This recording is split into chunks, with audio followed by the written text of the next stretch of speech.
Welcome to our quick but detailed summary of how to set up for a Kagan workshop. Our goal in this video is to simplify the process for preparing for a Kagan event. Topics we will cover are choosing a room, setting up a screen and projector, arranging the tables for participants, placing materials on tables, setting up a bookstore, and what to have ready for your trainer. I recommend completing the tasks in this order. We also recognize that schools are sometimes limited in resources and may not be able to completely accommodate, but we present you with the ideal so you can have a clear picture of what to work towards.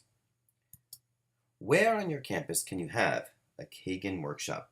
We've done workshop in all of the following: in media centers, in cafeterias, gymnasiums, all-purpose rooms, even ballrooms. There may not be a lot of choices, but in choosing a room, consider the following. There's lots of movement in the Kagan workshop, so you want a large enough space for participants to walk around throughout the room. Some other things to consider are lighting. The room should be well lit without drowning out the LCD projector.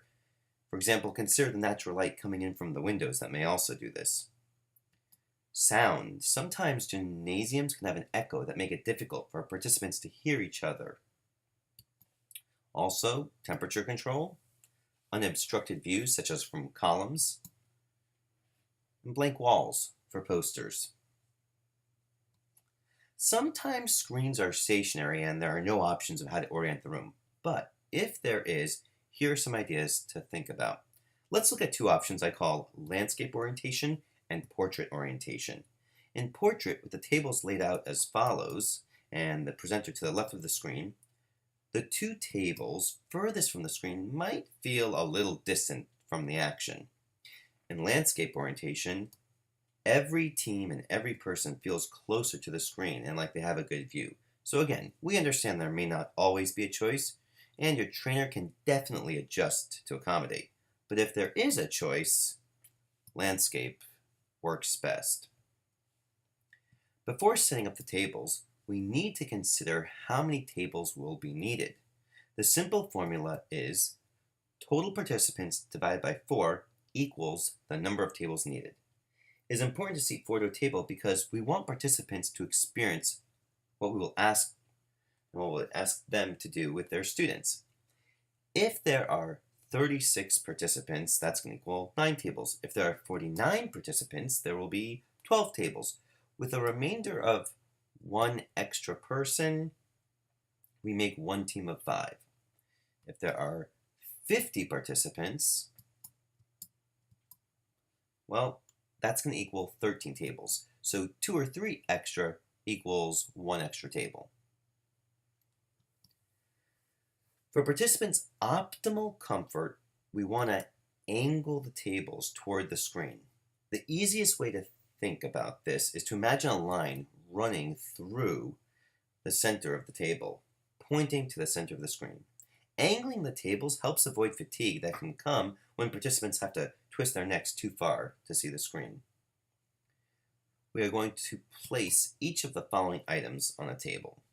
We'll start with 4 answer boards at the end. Then 1 team tub. A management mat in the center with the 1 and 4 toward the back of the room, the 2 and 3 facing the presenter. And name tags. These can go right on top of the team tubs. Don't worry about the table numbers that go on top of the management mat. Each trainer brings his or her own and can quickly place them on tables on the morning of the workshop.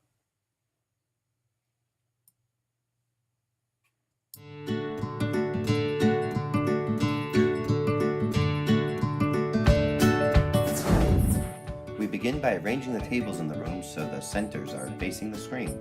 4 answer boards, team tub on top, and I like to put the name tags on top of the team tub. We're going to set the placemats for each participant. The placemats are going to include the catalog, the USA Tour brochure, and the Summer and Winter Academy brochures. I put the registration form on top. We're going to do this for all 4 participants.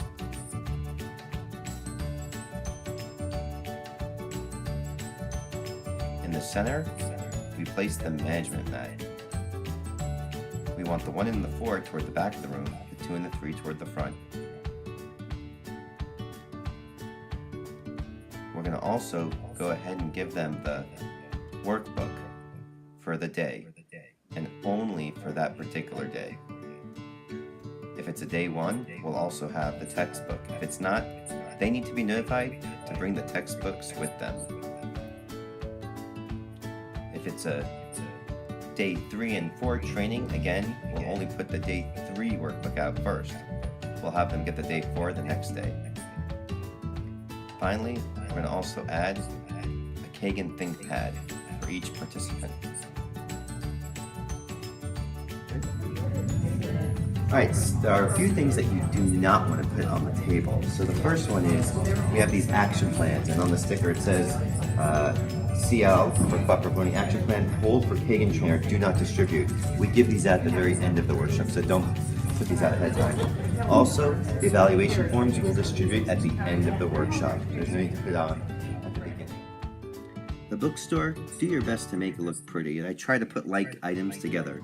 So for example, all the balanced literacy books can go in one area, and then maybe the subjects can go in another area like math or language arts. I want to make sure that when I have all the books out, you can use the stands and there are the CDs, but any of the boxes that any of the bookstore supplies come in, we want to save those. Whatever doesn't get sold gets sent back at the end of the day. Setting up for a train can be fun, especially if you grab a lot of people to come help you. It'll be done in no time. Play some music, give them the directions, and you're good to go. For any questions, contact your Kagan trainer. Some items to prepare for your trainer are a podium for the computer. This is again going to go to the left of the screen. A table for trainer supplies. This should be near the podium, and there's a box that says hold for trainer. You can stick it on that table. An extension cord going to the podium, an LCD projector, and for groups that are larger than 45, a PA system. For questions, concerns, or accommodations, speak with your Kagan trainer. We know it's a lot of work to host a Kagan event, and we want to thank you in advance for helping make this training a great experience for your participants.